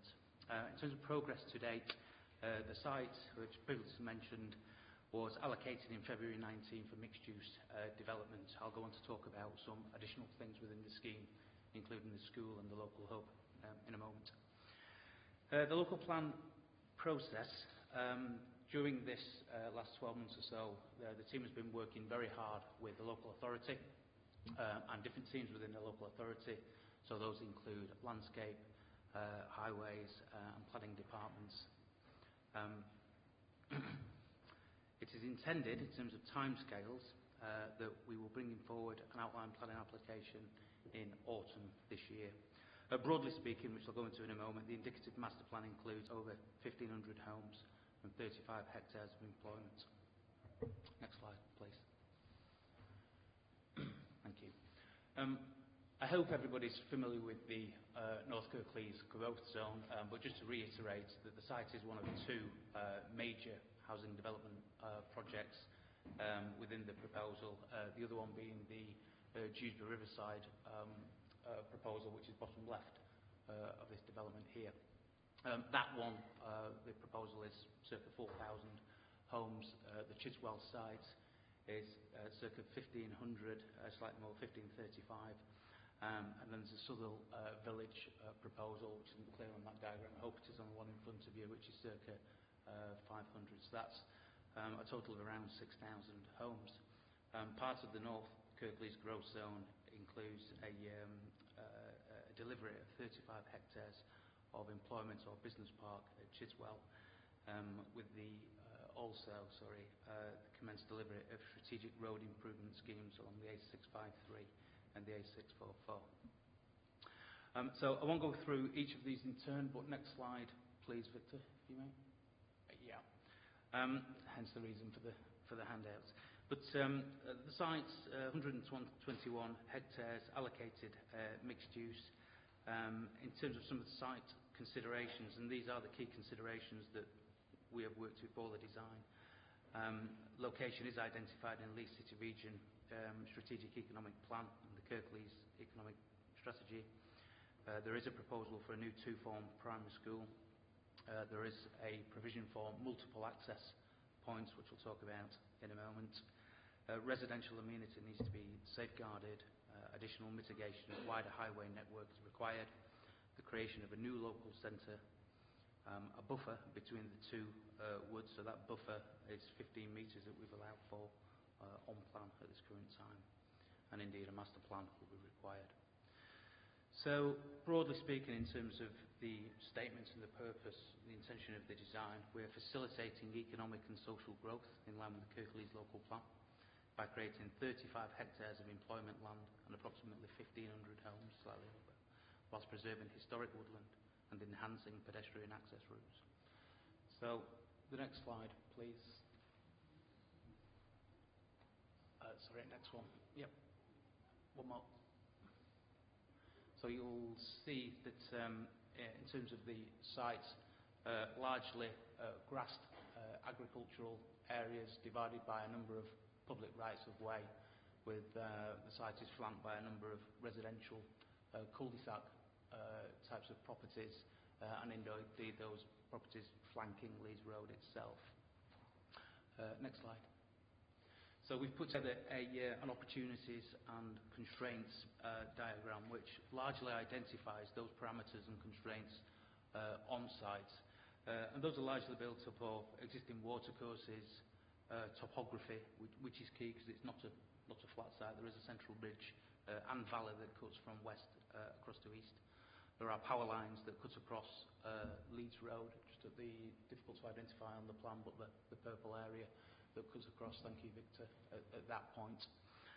There are separate housing allocations, which are the yellow zones on that diagram, that area, which we are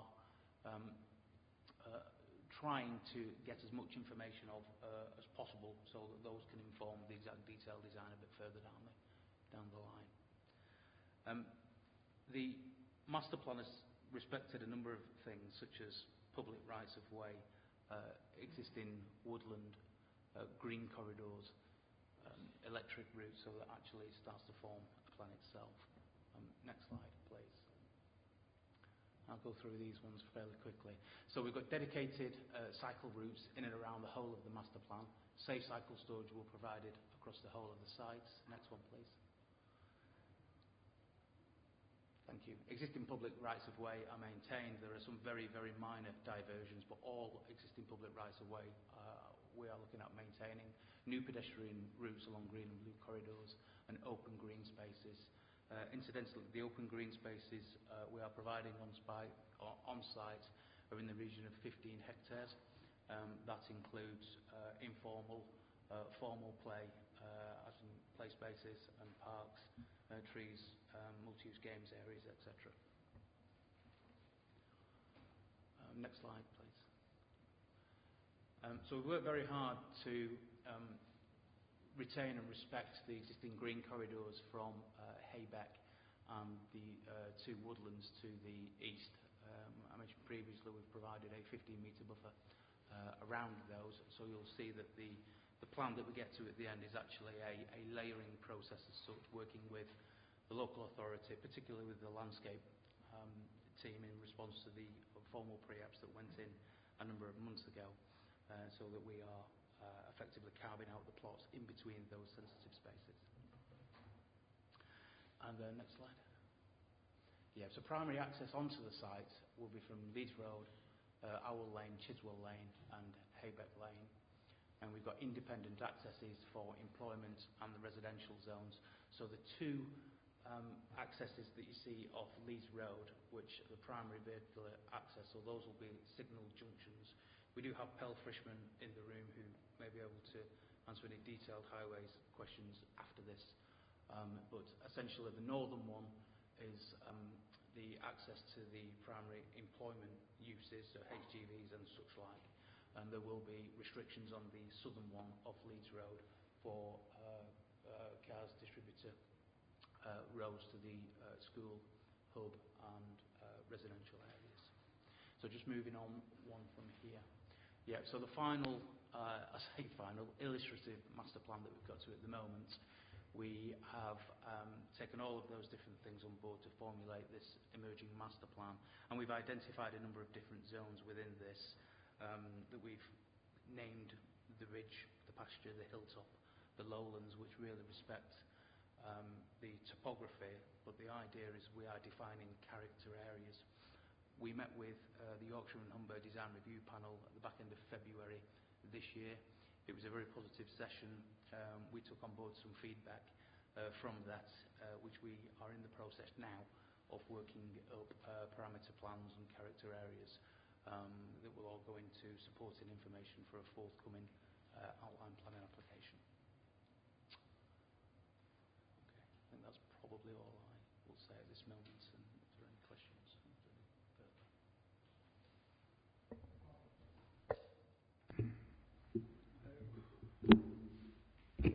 this is possibly the third time I've seen this presentation. Well, not so much all the presentation, but a presentation on this. I have to say that I have voted against this application previously, and that is on record. And the really reason for that is that the people up in Chidswell and Shawcross and surrounding areas are against this application, against the application in its entirety. And it doesn't, to my mind, doesn't settle a lot of the issues that they raised at the consultation period on the local plan.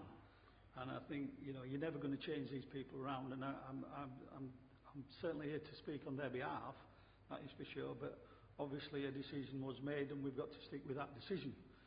The fact is that on a previous presentation, I want to pick up on a couple of things actually, but one of them was about whether the applicant on this occasion was happy to get involved in a neighbourhood plan and get all the people that's involved up there, because they've had a long hard fight over possibly the last 9-10 years, and obviously part of that they've got different sort of personalities coming in and out of that, and sometimes they're extremely vocal, other times they're very placid. But the fact is, you cannot go ahead without getting these people and understanding that these people have got some grievances, and I think that is extremely important. And we, as I said on the previous application, we're there to represent them, and we want to make the most of what we can out of what they see as an imposition. And that's the best we can. And I know each one of these is going to be will be an individual application. I have no problems with that. I just want to raise a couple of points. And Nolan, I'd really like you to come back on the one about the neighbourhood, if you will, about the neighbourhood plan. That's one thing. The other couple of things is that on the bus this morning I was raising some issues about traffic, and the fact is that we haven't got a traffic impact assessment. Is that correct, Ryan, or a traffic assessment? Through you, Chair. Further to the discussions we had on the bus this morning, as part of the local plan submission, there was actually an interim TA submitted, and this was done in 2016. Right. This concluded that all the proposed site access points would operate within the theoretical capacity, and they were both done in 2020 and 2030. The Council considers that the exact number of location of access points will be best considered at the plan application stages, and that the plan should remain sufficiently flexible to deal with the changing circumstances over the plan period. Exactly that. Yeah, thank you.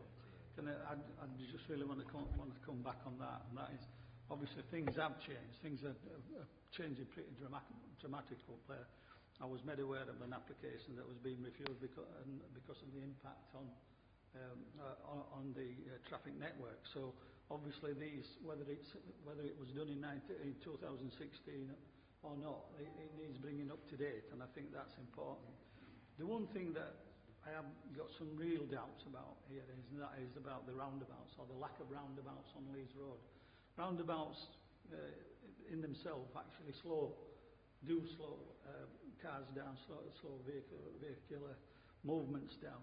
I cannot understand for the life of me why there's no roundabouts, even if it's just one roundabout on there. If you look further down Leeds Road, and the amount of cars that's coming actually in that area, it is unbelievable at peak traffic hours. And I know peak traffic hours cars slow down, and I appreciate that. There's also an alternative argument wherever you go about this. But the fact is, you put a signalled junction down there, which is what you're proposing, two signalled junctions in there. People try to beat the lights and whatever, and there's more accidents. You have one or two accidents down there, and it could be a nightmare. So I think a review of the traffic assessment, and whether at least one of them, one roundabout, can be actually put into that location. I will remind you and ask you to ride down Leeds Road, There is just beyond Tingley roundabout, there's another small mini roundabout there with absolutely nothing around it. Nothing around it apart from a pub. And now you're asking for this amount of traffic to be actually entering onto Leeds Road through traffic lights, where you've got a tremendous amount of properties. And I know we're going to discuss about the individual accesses, but I think there will be an issue on there. So please have a look at the local infrastructure, and I'm sure you have, but I think seriously you want to take this into consideration. And the one plea that I will ask you is to get involved with the local members, to look at the neighbourhood plan to ensure that everything that you're proposing is what them people up there want. They are absolutely sort of angry and irate as to what's been imposed upon them. I have a lot of sympathy with that, but also the reverse of that is that anything that brings jobs into Dewsbury, into an area like Dewsbury, is welcome, but we need to do it in a constructive way and ensuring that we bring the community along with us. Thank you, Chair.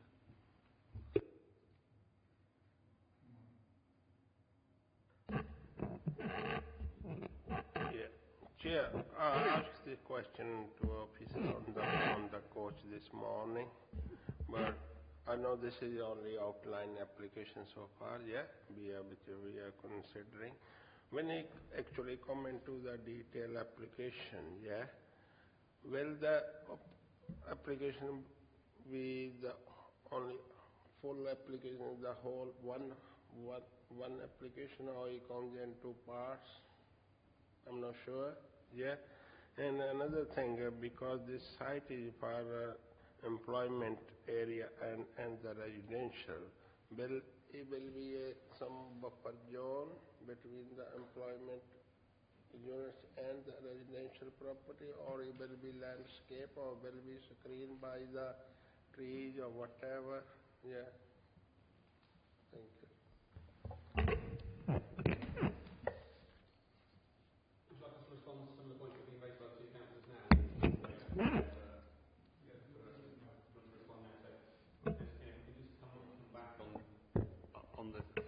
Three main points that I noticed that you asked. I think the first one was around consultation. Obviously, there was a lot of consultation through the local plan process, which were principally really around the principle of the development, the greenbelt removal, the amount of housing, the amount of employment, the principle of the strategic development in this place. So there was a lot of consultation at that stage. We did actually have some engagement with one of the local groups at that stage as well, in the run-up to that wider consultation that obviously went on for a number of years. We've had two public consultations, I think you'll be fully aware of, since last month, of which we've received numerous comments back, which we're working our way through. You've raised an additional point about whether we will do any consultation on top of that. When it was mentioned before, we said absolutely we would be happy to do further consultation, and that's the position that we're in at the moment. So we would be very keen to sit down with particular local interest groups, and obviously we'll invite some feedback from officers as to which groups they should most appropriately be, and work through some of the specifics of the proposal, because we accept that there hasn't really been the opportunity to debate those really at all so far, because most of the debate's really been focused around shall it or shan't there be any development here. So we're happy to have that engagement with those local interest groups.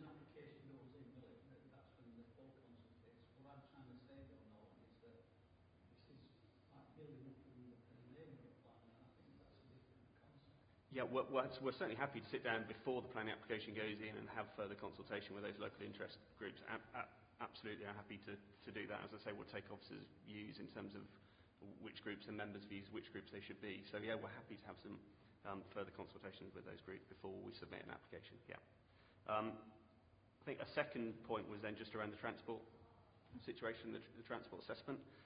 So as already been mentioned, there was some work that's been done historically to support the local plan allocation. Where we are, though, at the moment is that TA has been completely rescoped.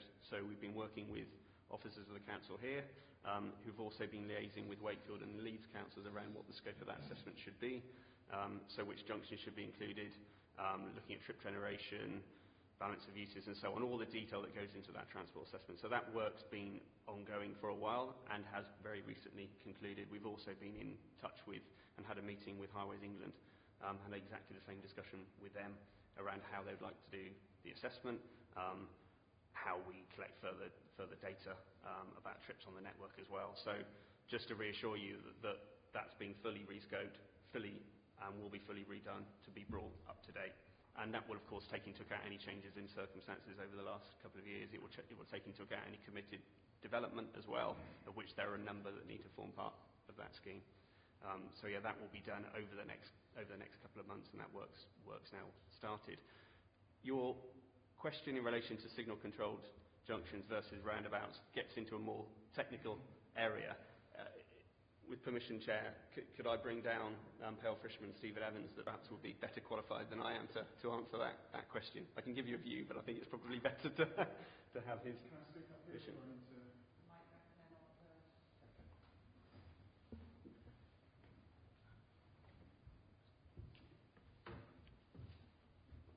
Good afternoon, Steve Evans from Pale Frishman. So I'm the Transport and Highways Consultant on behalf of the Church Commissioners.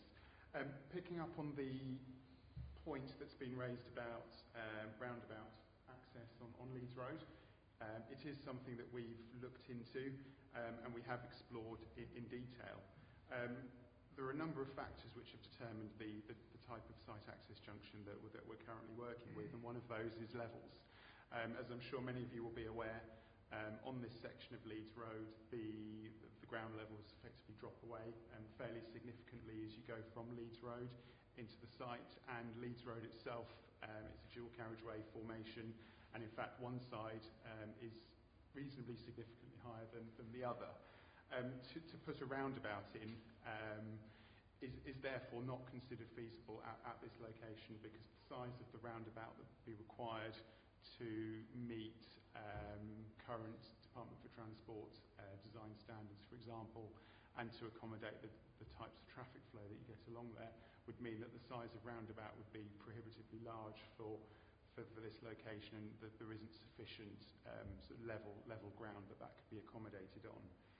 We have explored signal junctions in a fair amount of detail. We've had extensive discussions with the Council's highways officers regarding the size and nature and layout of those junctions. It's something that is ongoing. As part of the technical work that was undertaken to inform the local plan process, including the 2016 interim transport assessment, indicative designs were prepared and submitted to officers for comment. They were accepted in principle. However, it's acknowledged that further work needs to be done as part of this outline planning application process, and that work is ongoing.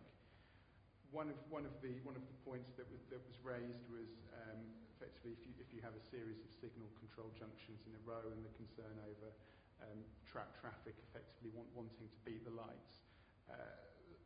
Feedback that we've received from officers relates partly to that, but also the potential for traffic lights to cause increased delay to traffic moving up and down Leeds Road. And as part of the traffic modelling that we're doing to inform the new transport assessment, we've been asked to effectively undertake a corridor study, looking at the two proposed signal junctions that would serve the site, plus the existing signal junctions. So, for example, the signal junction with Haybeck Lane. So all of those junctions, both existing and proposed, will be modelled together in a single model, so that the interaction between them can be fully understood. And one of the points raised about how traffic gets from one set of signals to the other will be considered as part of that.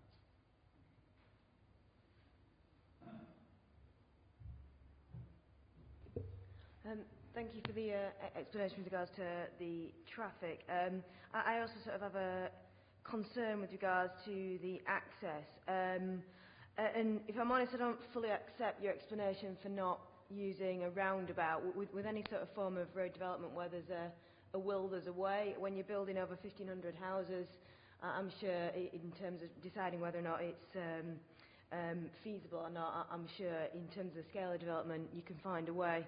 My primary concern is that, in effect, you've now got a bank of 3 traffic lights in short succession, so you've got a stop-start, stop-start, stop-start scenario for anybody using that road, which is currently designed as a nice free-flowing dual carriageway road, and it is a major trunk road, so you're creating significant delays on that road for anybody that's using it for transiting, but also you're going to end up with a lot of idling traffic, which is, again, is going to create pollution in the local vicinity. So I think that consideration should be given to the design as to whether or not a roundabout could be potentially put in at a slightly different location where there's different, there's not necessarily the same changes in height that you mentioned and the dual carriageway, and potentially modifying the design to allow for that, because my sort of personal view is I think introducing 2 more signals junction on a nice free-flowing dual carriageway is not a good option for access, and I think a better solution is probably feasible.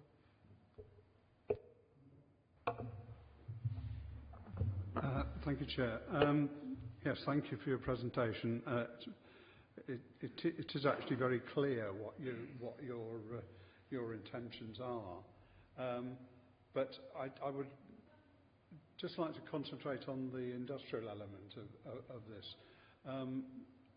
To what extent, and I realise the planning inspector at the planning inquiry left it where it is.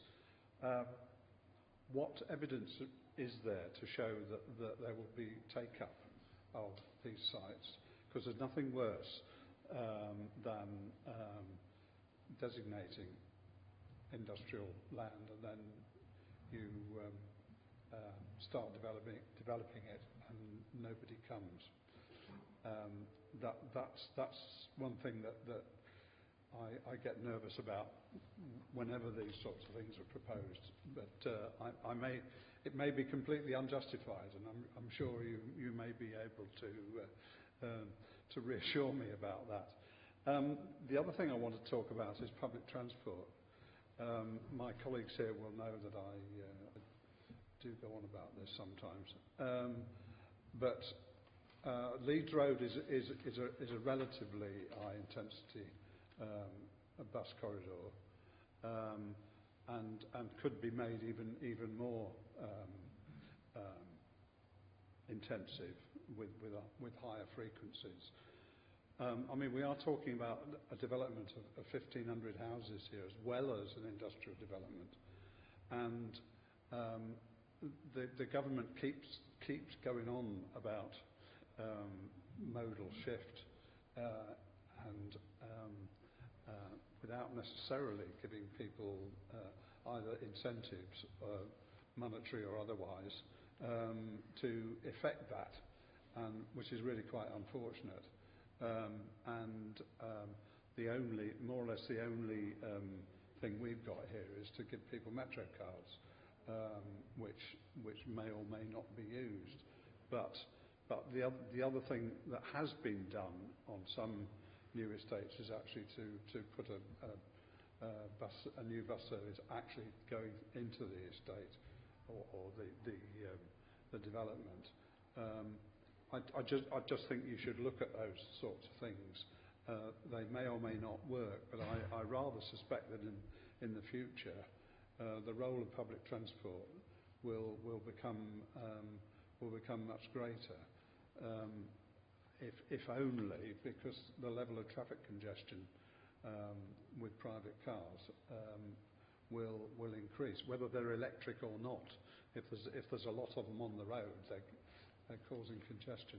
So I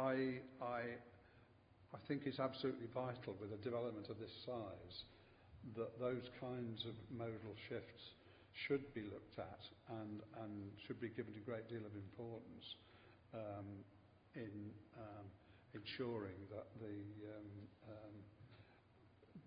the people get the opportunity of using means of transport other than the car. And of course, you've done quite well with cycleways, which I applaud.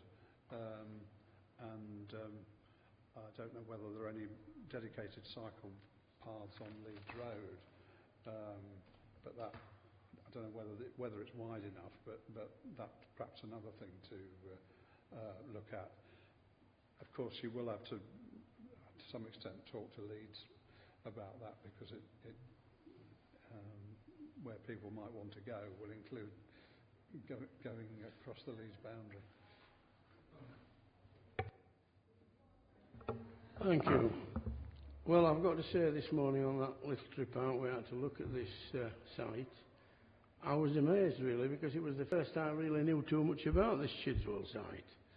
And I was on speaking with one of our fellow councillors this lunchtime. It seems as though it's going to go ahead whether we like it or not. Well, I'm just looking at the timescales on this this thing we've been given, and it states that autumn submission of planning applications to the council and local communities can make further comments. I would like to know how many local communities have made comments, because there's so many thousands of people live around there. I'm sure there's none of them want it. And a thing that really annoyed me as a councillor, but not just as a councillor, because I don't represent that area, and really, if I followed some of my colleagues here, I wouldn't care less what happened over there, but I do, because it's taking away the agricultural part of that area. Remember, the fields out there is quality agricultural land. The short stem barley growing there, which they'll be harvesting that within the next few weeks. This is ridiculous rape of the countryside. They talk about 2 small areas of trees which are an ancient woodland. There's a hell of a lot more trees on there which will be sorted out whether it's ancient woodland or not. And we were told only last week that the people in South America have been told to stop cutting trees down, because we're talking about global warming. Everybody's talking about global warming, and we're cutting trees down which convert carbon dioxide into oxygen and get the balance right. If we go ahead with something like, it's absolutely crazy.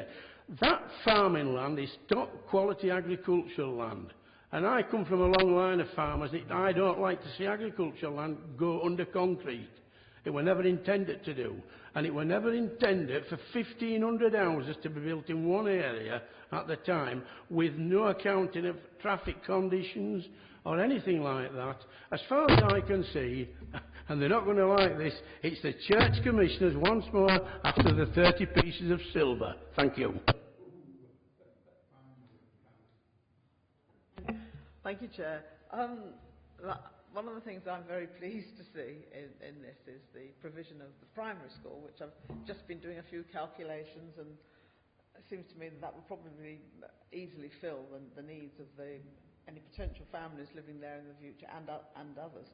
But I was just wondering what thought's been given to high school provision, because obviously being right on the edge of Leeds, Wakefield and Kirklees, high school kids could go anywhere when it comes to, I don't know, Section 106 agreements and towards education, I don't know.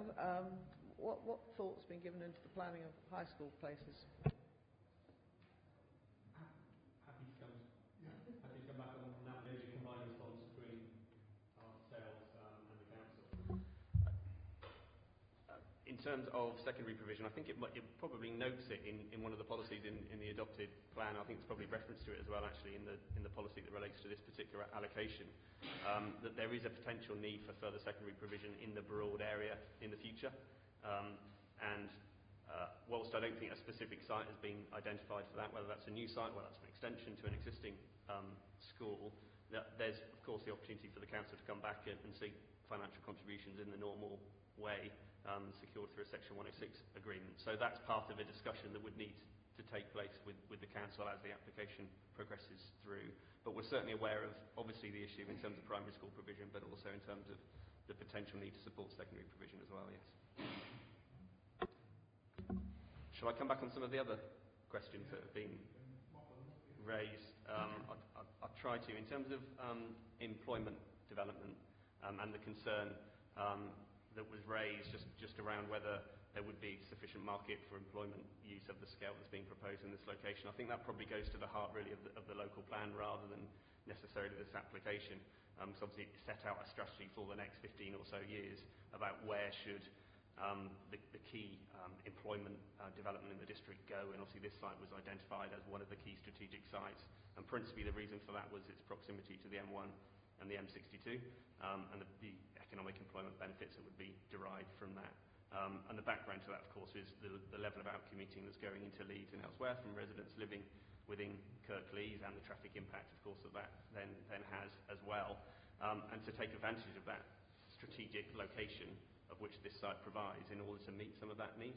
Now that's the sort of high-level strategic picture, but we're also employed surveyors, agents that are looking at the market obviously very closely, because the evidence that they put together and their advice to us will then determine how the nature of employment uses that will come forward, so the B1, B2 and B8. And that's obviously part of a discussion with the council, as expressed in the report at the moment, around the priority that's being attached to precision engineering, advanced manufacturing, and the highly skilled jobs that can be generated on the back of that. But certainly the evidence and the advice that we're getting back from the local agents in the market are very much that there is a big shortage of employment sites across the M62, so that's looking in Kirklees and also looking on the Leeds boundary side as well. And I think local experience from Caddick with their Murfield site, probably most recently, is that they are getting a huge amount of interest for the sites that they're developing at the moment. So the picture looks positive in terms of the level of market interest at the moment, and we'll be testing that ourselves as the application is submitted. So probably early next year will be the point at which we will then be going out and testing that further. But throughout that time, we'll be working with officers to make sure we focus the employment development in the right way. Public Shall I just pick up very briefly on the public transport point? For a development of this scale in particular, but indeed for any development, sustainable travel is a critical factor that needs to be considered. And obviously one of the aims of this development will be to promote and encourage sustainable travel wherever possible, walking, cycling, public transport. As will be seen on various plans, there are cycle routes, walking routes provided throughout the site. Additionally, because we've got employment and residential within the same site, there is the potential for movement between those two uses by sustainable modes, given the distances involved. In terms of public transport specifically, for a development of this scale, we would fully expect that there would be improvements to existing public transport, whether that's just a direct improvement to existing services, or whether that's bringing public transport into the site. The master plan has been designed to accommodate buses along the Spine Road, so that's something that's been factored in, and of course as part of our pre-application discussions we will be engaging directly with public transport operators as well.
respond to Councillor Kane's point, so there will be a broad range of sizes of units, employment units on this site.